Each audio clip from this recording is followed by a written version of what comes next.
Hello, my name is Nona Torosbekova. I would like to acknowledge the team members who contributed to this work. They are Kristina Zhuraeva, Samantha Sokolovsky, and Peter Mok. The title of the original overview is Breaking the Silence. As people with TB, community members, development partners, or funding institutions, we are already aware of many of the barriers, including those to finding missing people with TB. Several countries have started to pilot interventions to address these barriers, including people-centered care, piloting case management, training primary healthcare workers, engaging civil society in providing community awareness and patient education, symptom screening, and adherence support to key populations they work with. What the original overview does is pinpoint the persistent problems so we can start finding better solutions and scale up the pilots that have proven to be working so that the interventions reach all of the affected communities. Some of the barriers and the corresponding solutions, which I will cover in my presentation, are related to finding missing people with TB.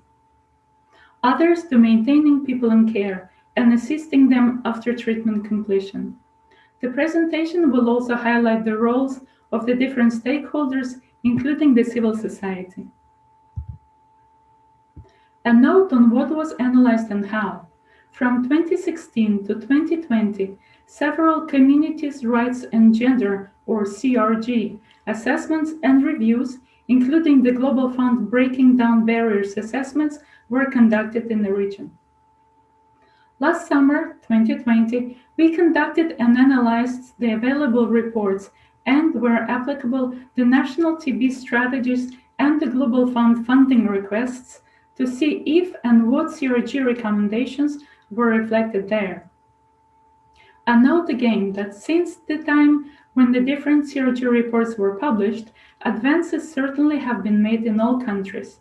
Nonetheless, scale-up challenges, remaining barriers, and the potential solutions are still applicable to at least some countries of the region.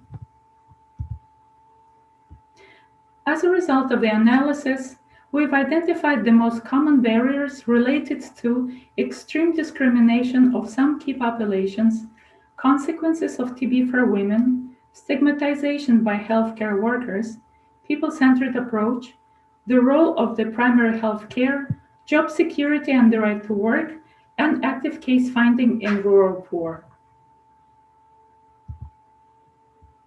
The assessments show that people who use drugs and people with a history of detention, especially women from these key populations, appear to be the most vulnerable and stigmatized.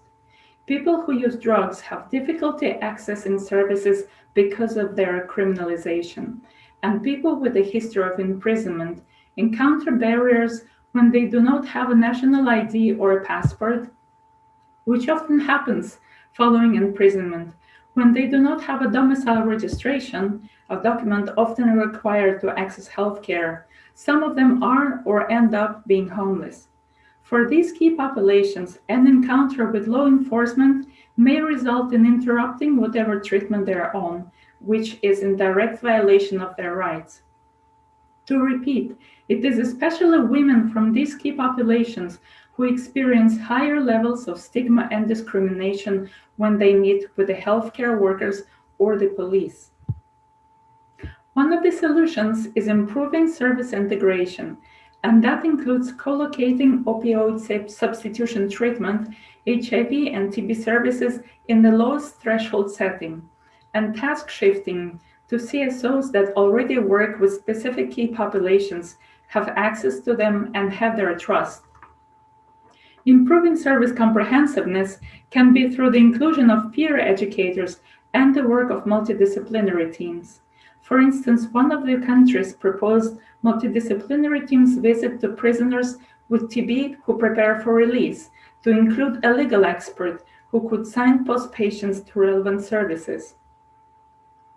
Then we have training for police and prison staff, and a couple of examples are, where possible, including TB-relevant information into already ongoing activities of the HIV program, such as training for the police and the prison staff on tolerance and human rights, and introducing human rights including right to medical care, into the curriculum of pre-service police training institutions.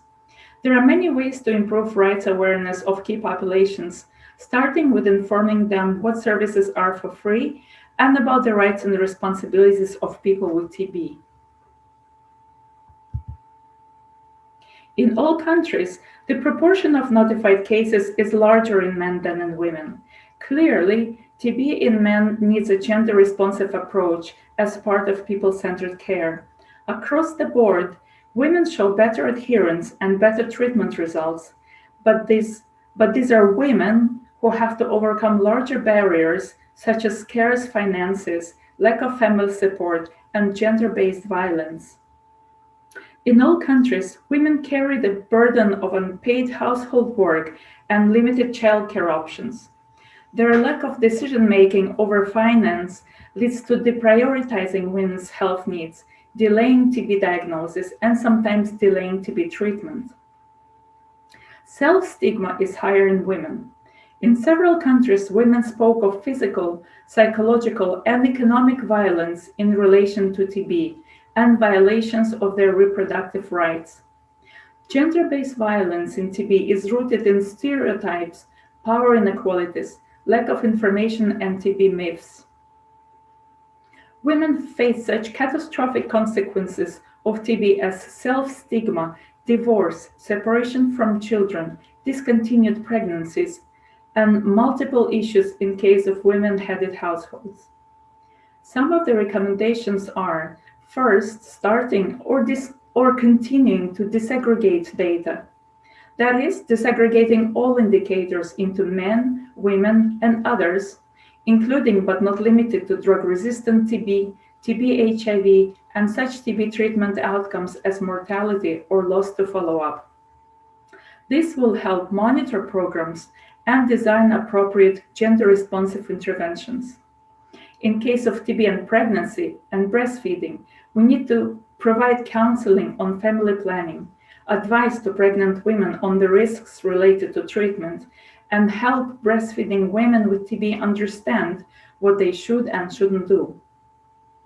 We need to take a family approach to supporting people with TB in addressing myths, identifying potential barriers to adherence, and preventing violence. Further, in addressing GBV, we can think of training treatment supporters and multidisciplinary teams in recognizing and supporting someone who is living with an abusive partner or family member, linking GBV survivors to medical and legal services, and educating the management and the employees of the shelters about TB and how to support GBV survivors with TB. Stigma is often linked to a lack of or breaches of confidentiality and discrimination by healthcare workers. At the same time, many national strategies and funding requests to the Global Fund identify healthcare workers as one of the high-risk populations. There is that increased risk of infection, inflexible compensation schemes, and the lack of legal and labor protection. In high-stigma working environments, healthcare workers who become ill with TB prefer to self-treat or otherwise bypass the system because of the negative attitudes from supervisors and colleagues. So addressing stigma and discrimination by healthcare workers needs to start with improving their working conditions, including infection control, developing and implementing strict and clear protocols regarding confidentiality, and where necessary, intervening to change in-house behavior from bullying and stigmatizing to respecting and supporting. This should be coupled with training healthcare workers on key populations, gender, tolerance, human rights, and patients' rights, and including these topics into the curricula of pre-service, postgraduate, and continuous education. Now I would like to discuss issues and solutions related to people-centered approach. Even within any key population, the conditions of people with TB vary and require a corresponding set of interventions. Across the board, the lack of childcare provisions affects women's ability to attend facility-based DOT. Especially during the times of COVID-19, there are difficulties receiving DOT. In some rural and remote places, DOT has not been available at all. So people-centered care interventions, taking into account the individual circumstances, are a way forward. And this includes differentiated case management. This has been recognized by the countries, and pilots are underway, where TB programs can use the vast experience of the HIV programs. There is still a need of more coordinated and inclusive models of care, scale up and tailoring to TB and TB key populations. It is important to integrate case management into the national standard packages of services and make these interventions sustainable. In terms of confidentiality and context investigation, it is important that case managers build rapport with their patients, explaining the importance of contact investigation, underlining the confidentiality of diagnosis, and motivating the people with TB to provide the relevant contacts. There definitely needs to be more than one treatment delivery option, and the countries are already rapidly expanding these, including but not limited to clinic-based DOT, community-based DOT, multi-week dispensing, and video-supported treatment. It is always important to consider the human rights implications of each digitally assisted treatment support option and ensure digital equity so that, for instance, the elderly or the poor are not at a disadvantage. And then there is counseling and addressing self-stigma. This means making psychological care and mental health support available for patients at all stages of diagnosis and treatment, including online counseling for people whose ability to come to the healthcare provider is limited, and engaging CSOs to train and deploy peer educators and treatment supporters. Healthcare workers from the primary healthcare are playing an ever-increasing role in TB response. However, the reports also mention stigma, which may be related to a lack of knowledge of TB and infection control, and the lack of motivation, time, and skills to work with clients from key populations. Solutions, some of which are already being applied to varying degrees across the countries in the region, are providing continuous professional development to ensure PHC staff can recognize TB and are up to date regarding the rapidly changing guidelines, diagnostic possibilities, treatment regimens, side effects, and infection control measures. Depending on the organization of TB care, primary healthcare may be well positioned to be case managers or MDT members supported by community organizations. We do need to remember that such engagement requires careful selection and additional training, especially to be able to assist people from key populations. It is also important to promote better dialogue between PHC and social services in order to improve the access of people with TB to the state-guaranteed social support, and thus also relieve some of the pressures on the health sector. People with TB often feel insecure about their labor rights. They either have lost work. If employed, they do not know if they can continue working after returning from sick leave.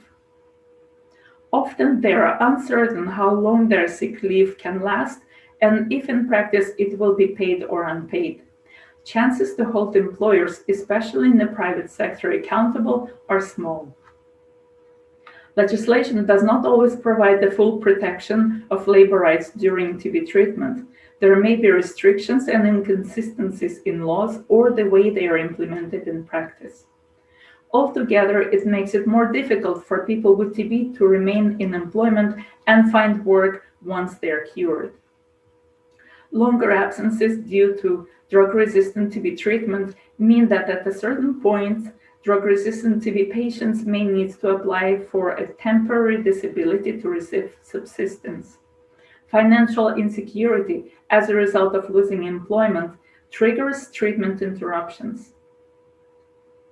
Measures proposed to improve the protection of labor rights include revising legislation that limits work rights of people with TB who are undergoing effective treatment and cannot infect others, as was done, for example, in Kazakhstan. Adjusting legislation to guarantee preservation of work for the entire duration of TB treatment. Getting rid of laws that impose work restrictions for people who had TB in the past and have been cured. Making treatment support system more flexible, as was already mentioned, under people-centered approaches. Making people with TB aware and providing free legal assistance in case of labor discrimination, as well as other rights violations. Evidence shows that much of the catastrophic costs are not medical and keep occurring post-treatment. Rehabilitation, social, and reintegration services can be especially valuable. Depending on the context, they can include assistance with professional training or retraining, or help with finding employment for people cured of TB. People living in rural areas delay diagnosis because of the remoteness, lack of funds for transportation, and lower awareness about TB. There are challenges organizing DOT, and patients may not receive treatment support. Rural poor more often have to make out-of-pocket payments. Rural population is a very large group and merits a strategy of its own. Some of the elements could be better information and combating stigma, which can be strong in a tight rural community.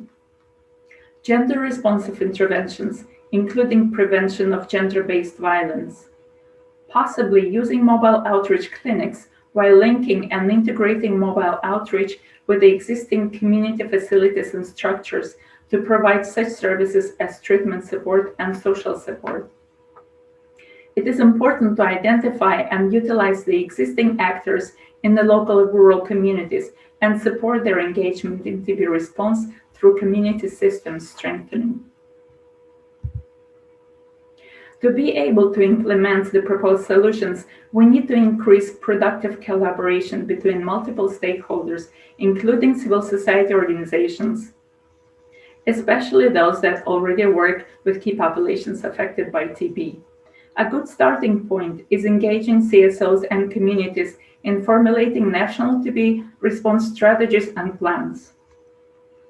Here, they can provide their insights based on their experience and ensure the programming is rights-based and gender-responsive. Subsequently, to be able to follow and help implement the strategy, non-governmental actors need to be trained accordingly, for instance, in case management, multidisciplinary approaches, effectively addressing human rights and stigma. They need to be included in supportive supervision by the national TB programs to ensure quality of services and the two-way knowledge sharing. As the mandates of the civil society actors go way beyond TB service provision, they need to take a leading role in community monitoring and rights advocacy. And any such watchdog function needs to be backed by appropriate funding. And of course, the two roles, that of a service provider and that of a monitor, need to be separate to avoid a conflict of interests. It is a good practice already used in the region to include civil society representatives in external reviews and other national program monitoring and evaluation exercises. An important observation made by one of the Breaking Down Barriers midterm assessments was that the capacity of CSOs sometimes quickly becomes stretched and needs to keep expanding to match the pace of the CRG interventions. This was the last slide of the presentation. It was my pleasure to give you a summary of the regional report. I hope it sparked your interest and you will share it and use it to assist your decision making. Thank you.